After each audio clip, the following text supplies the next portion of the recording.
Parirus Hargeri Nahaga. Concernant le point 4 de l'ordre du jour, rappelons que le 10 août 2009, devant cette même assemblée, le représentant du gouvernement turc prétendait qu'il ne connaissait pas l'existence de notre peuple en Arménie occidentale. Depuis, certains événements positifs, comme la reconstruction de quelques églises arméniennes, toutefois sans notre participation technique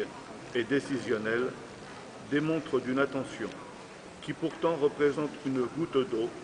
face à un désastre équivalent au lâcher de plus de 10 bombes nucléaires sur les enfants d'Arménie occidentale,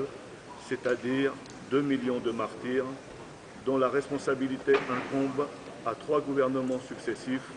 de 1894 à 1923, ayant abouti sur un traité international et une sentence arbitrale.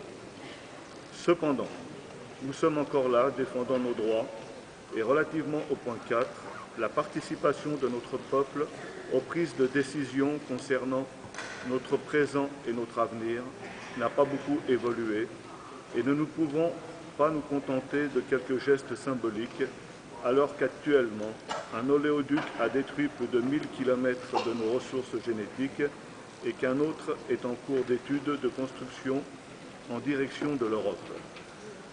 Ce sera sans compter les dizaines de barrages hydroélectriques géants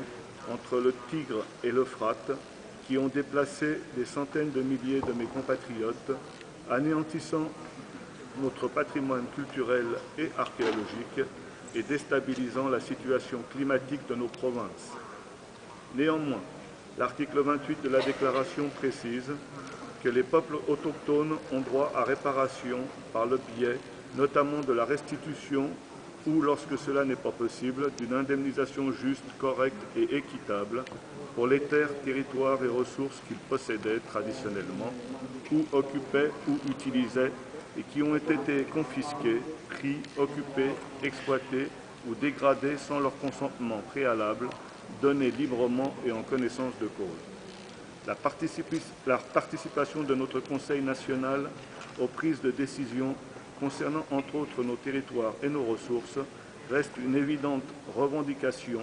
et nous invitons le nouveau gouvernement turc